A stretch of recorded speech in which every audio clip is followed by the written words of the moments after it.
Welcome back to Viewpoint. I'm Jim Zogby. My next guest is Bob Borosage. He's founder and president of the Institute for America's Future, co-director of Campaign for America's Future, and contributing editor at The Nation magazine, regular blogger on Huffington Post as well. Thanks for joining us. Pleasure.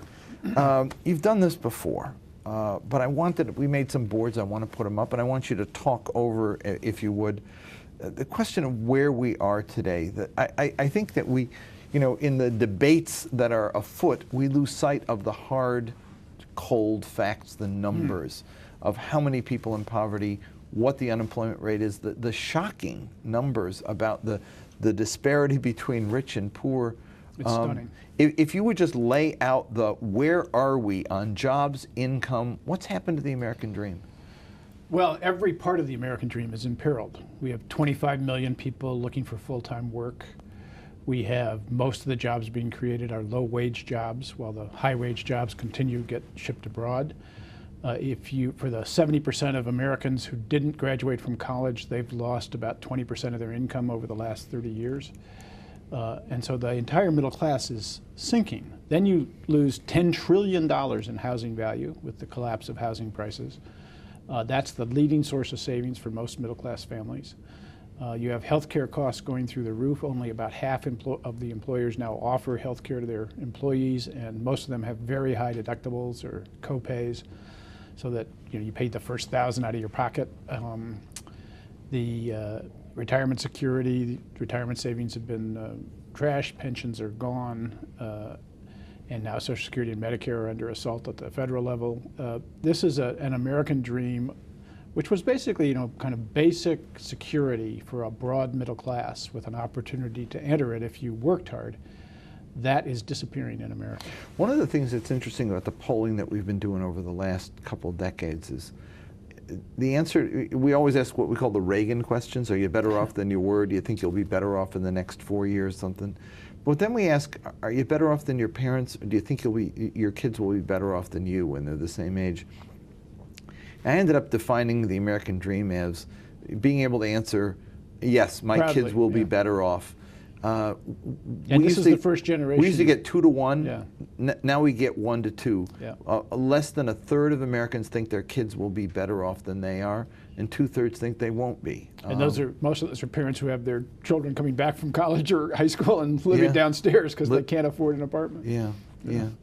And that's the collapse of the dream. It's the sense is that no, the next generation probably won't even be at the level we are. And yet, given that, that's the reality. And you got Republicans saying we've got to cut more and leave it up to the rich. Talk about that, the rich issue, though, because that was the number you gave me on the last show that just startled the hell out of me about the income gap and the wealth gap that exists. Well, there was much talk about the inequality in Egypt. That was the part of the background to the Arab Spring. Yeah. Inequality in the United States is worse than in Egypt. The top 1% in America has as much income each year as the bottom 40%. The bottom 60%, pardon me. They have as much wealth as the bottom 90%. That's the top 1%. So our income extremes now are at levels we haven't seen since before the Great Depression, which also led to that collapse. 400 people control as much wealth as 150 million. 400 people. Yeah. You called on the president to go big, to address this. The Congress saying we're doing nothing, but we want to cut some more. But you called on the president to go big. He came up with the jobs plan. Is it big enough? Well, it's big enough to make the political distinction. He's calling on Congress to act and to start to work on jobs, and that's a good thing. And it poses the argument, allows Americans to see the choice we face as a society. If it were, and it won't pass, the Republicans will not allow it to pass. But if it were to pass and completely, is it big enough to solve the problem? No, it's a good first step. But half of it is a continuation of what we have now. It extends unemployment insurance, it extends the payroll tax cut. It keeps teachers in their jobs who would otherwise be laid off. And another quarter of it is tax breaks for businesses who, for the most part are sitting on trillions of dollars and not investing because they don't see any customers out there. So it's not a great, I don't believe, a great stimulus, but it does lay down a marker that the country has got to start focusing on jobs, that the government has to act at a time when business is sitting on its hands and consumers are tightening their belts. Basically, business is on strike. Business is on strike because they don't see customers. And they aren't going to see customers because Americans just lost $10 trillion in housing value, and they're tightening their belts and rebuilding their savings, and they're terrified about their jobs. So what the president tries to do is sort of compromise his way down by offering a proposal that offers something to both sides, but even that gets rejected. Are we as dysfunctional as Standard & Poor's says we are? I mean, did they make the right call in downgrading us because they say your political system just can't solve the problem that faces your country? Well, they made the wrong call about our bonds, which we can now borrow money for near zero because the entire money of the world is coming into this country as a safe harbor. So that was just idiocy. But in terms of the political system, we have a set, a Republican Party in the Congress, which is now more extreme than anything we've ever seen, and is extremely wrong. It's not simply that they're zealots; it's that they believe that in the middle of a recession, with all this unemployment, with business not moving, that the way to solve it is to cut even more from government spending. And across the world, we've seen austerity leads to unemployment, collapsing budgets, and a deepening recession, and we're headed there ourselves. So we're going to have that debate. I think we're going to carry this debate. Alas, we're not going to get much out of the Republicans for jobs. The economy is going to get worse, not better, in the short term certainly, and we're going to carry this debate into the election. This argument about television news.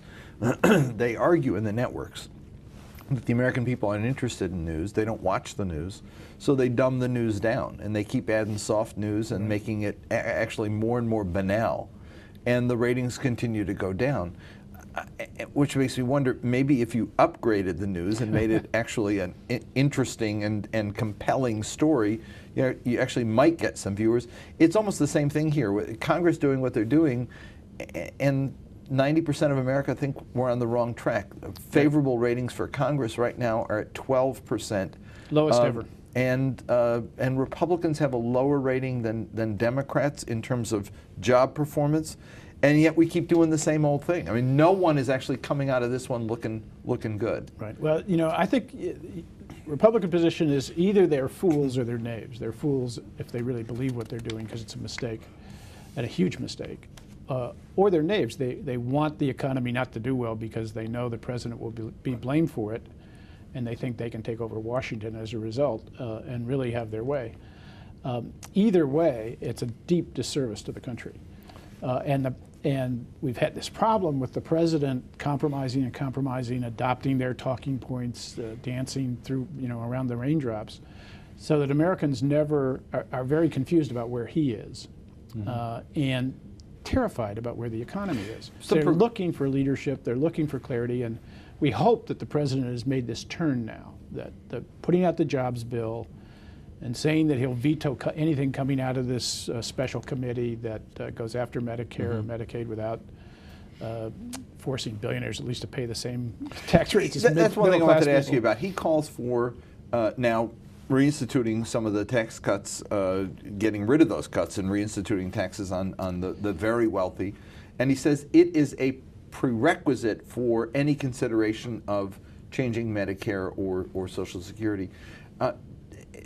Progressives have argued hands off Medicare and hands off Social Security, don't raise the age, et cetera. What would be wrong with raising the age 1 or 2 years for retirement age for Social Security, since most Americans are working that much longer anyway, and if it does make a significant difference overall, what would be wrong with that as part of a grand bargain? It's wrong in every way. It's wrong in policy terms. It's about a 10% cut in Medicare benefits for the average senior. And there are millions of Americans hanging on without health care to get to 65 so that they can start to deal with ailments that they have. We ought to be, in fact, moving Medicare down to could you means test to it lower ages? or no? You could. Yeah. But the point is a different one. We have a long-term debt problem in America, which is entirely driven by healthcare costs.